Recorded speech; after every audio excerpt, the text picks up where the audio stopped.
Brigitte et Josiane font leur coming out. Et pas coming out, parce que tout le monde nous dit coming out, mais notre coming out, on l'a déjà fait depuis longtemps. On l'a outé depuis longtemps, donc là c'est nos premiers pas dans le domaine comique, d'où le titre.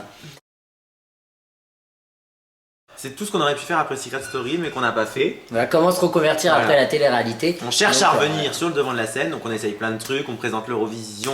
Il y a une douzaine de tableaux, donc ça fait pas mal. On fait beaucoup de tableaux, on nous voit en bonne sœur, enfin plein de trucs, on cherche plein de solutions pour revenir à la télé. Pour rester sous le feu des projecteurs, donc voilà. C'est assez drôle. On a eu de la chance d'avoir de très bons auteurs qui se sont inspirés de nos personnages, qui nous ont étudiés pour nous faire un texte qui nous colle à la peau. Et ça c'est super parce qu'à travailler c'est beaucoup plus... C'est mieux pour nous quoi. Il y a un très bon metteur en scène aussi.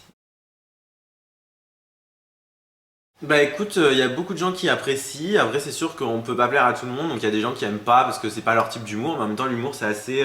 Enfin voilà, c'est difficile de faire rire les gens, donc il y a plus de gens qui aiment, heureusement qui n'aiment pas, mais ça arrive qu'on tombe sur des gens qui nous aiment pas, et enfin c'est normal, on peut pas plaire à tout le monde, comme je l'ai déjà dit. Mais beaucoup d'étonnement vers les gens qui étaient un peu sceptiques à venir à notre spectacle. C'est ça qui est bien. Ils ont apprécié, en fait ils se sont dit bravo, reconversion réussite.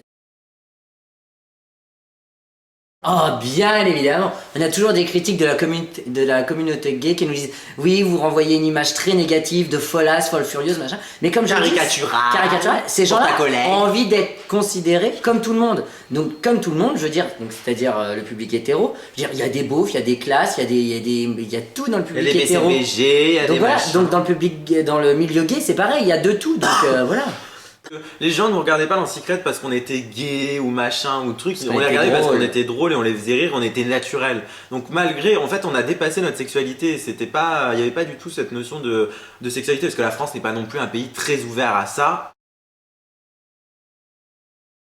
Non, ça nous énerve pas du tout, on vient de là, on l'assume, on le reniera jamais. Malgré, bon, après, c'est sûr que quand un an après, on nous pose, bon alors, Amélie, elle est comment? Bon, voilà. Mais. Moi, je regrette pas. Voilà. Moi, ce qui est un peu gonflant, c'est tout le temps, les gens nous disent, c'était comment dans la maison, c'était pas trop dur de rester enfermé, tout ça. Ça les intrigue, ce que je peux comprendre. Mais après, voilà, ça c'est ce qui me saoule un peu plus. Maintenant, le fait que j'ai fait Secret Story, moi je regrette pas du tout, je crache pas dans la soupe. Ça nous a ouvert des portes, voilà. On est à la télé, on est au théâtre, enfin voilà, tout va bien pour nous donc. Retrouvez-nous le 5 mai à l'Espace Delvaux dans le cadre du Bruxelles Comedy Festival, dans notre spectacle Brigitte et Josiane pour le Comic Out à 20h30.